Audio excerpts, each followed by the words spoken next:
Audio Jungle.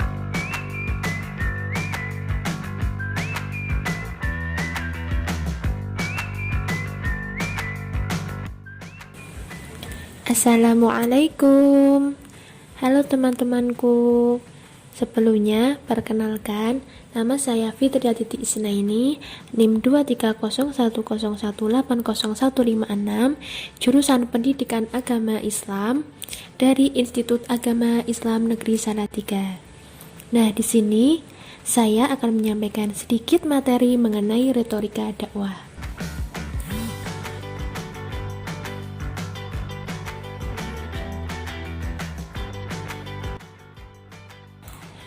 Di sini saya akan membahas mengenai bab retorika sebagai suatu bentuk komunikasi lisan.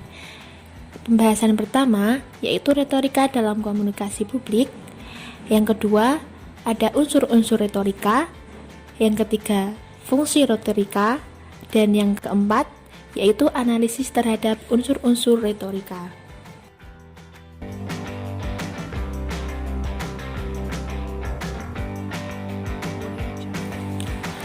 Retorika sebagai suatu bentuk komunikasi lisan. Untuk pembahasan pertama, retorika dalam komunikasi publik. Nah, apa itu? Retorika adalah salah satu bentuk komunikasi lisan antar manusia. Adapun pengertian komunikasi itu sendiri, menurut Williams Albick dalam bukunya Public Opini, adalah proses pengoperasian lambang-lambang yang berarti di antara individu-individu.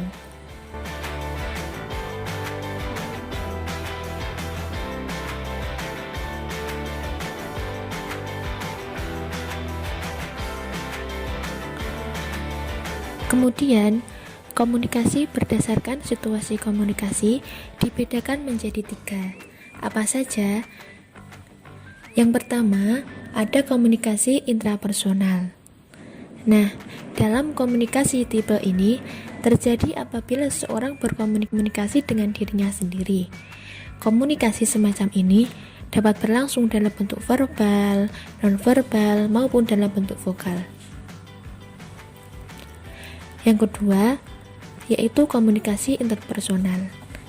Dalam tipe ini terjadi apabila seseorang berkomunikasi dengan seseorang yang lain, baik dilakukan secara verbal, nonverbal, maupun vokal.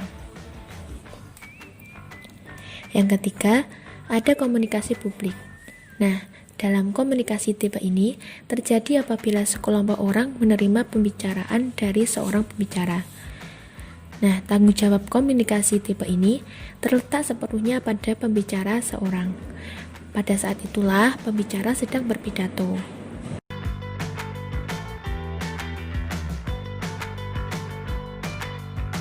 Audio Jungle.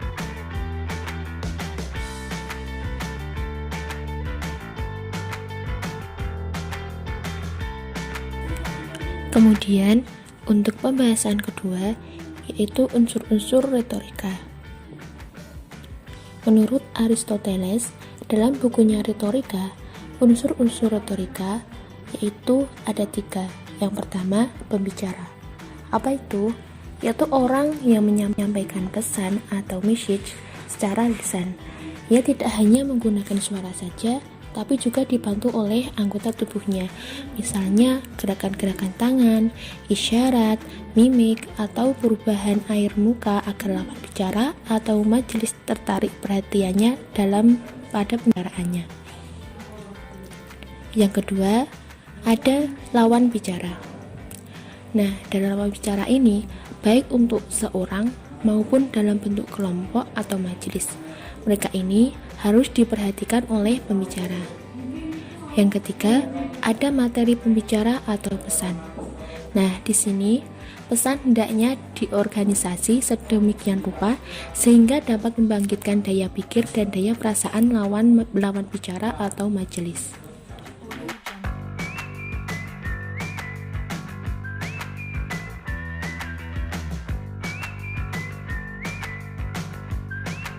Audio Jungle.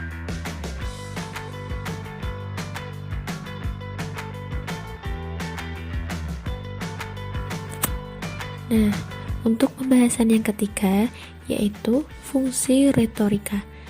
Namun, sebelum ke fungsi retorika, saya akan menyampaikan sedikit mengenai apa sih tujuan kita itu mempelajari retorika.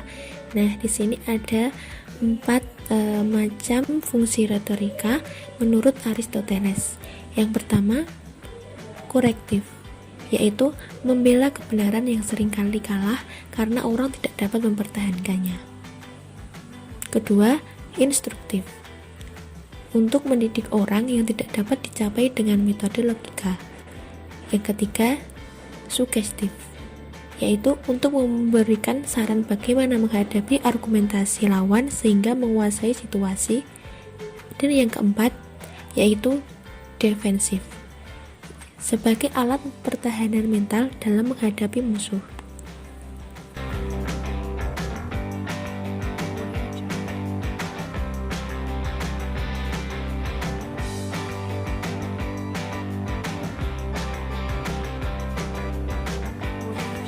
Kemudian, fungsi retorika itu sendiri terbagi menjadi 3, yaitu yang pertama, secara positif. Ilmu ini memberikan gambaran pemahaman yang lebih baik mengenai fenomena-fenomena retorika dalam segala kegiatan manusia dengan kegiatan bertuturnya. Yang kedua, ada secara normatif. Ilmu ini memberikan bimbingan dan petunjuk kepada kita tentang cara mengemukakan tutur atau pembicaraan yang lebih gamblang, lebih mengikat, dan lebih meyakinkan. Yang ketiga, secara khusus. Nah, ilmu ini menuntun kita bagaimana seharusnya membuat persiapan, menyusun, dan menyampaikan pidato.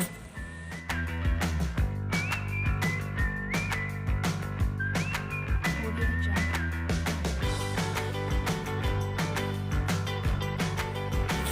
Untuk pembahasan yang keempat, yaitu analisis terhadap unsur-unsur retorika.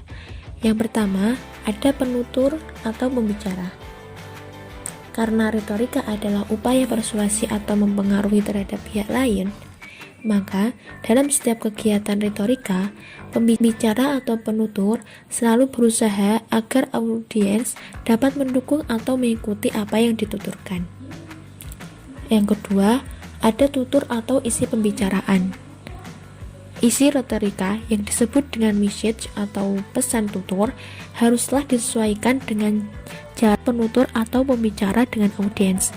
Jika tidak, maka retorika akan mengalami kegagalan dalam persuasinya atau ketika mempengaruhi audiens. Yang ketiga, ada audiens atau penanggap tutur, yaitu di sini tutur atau pesan yang disampaikan oleh pembicara akan diterima oleh audiens sebagai sasaran yang hendak dipengaruhi.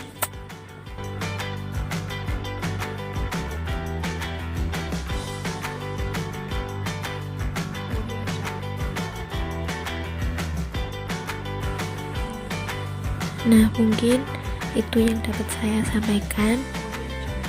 Apabila banyak kekurangan atau ada tutur kata yang salah, saya memohon maaf sebesar-besarnya. Semoga bermanfaat. Terima kasih. Wassalamualaikum warahmatullahi wabarakatuh.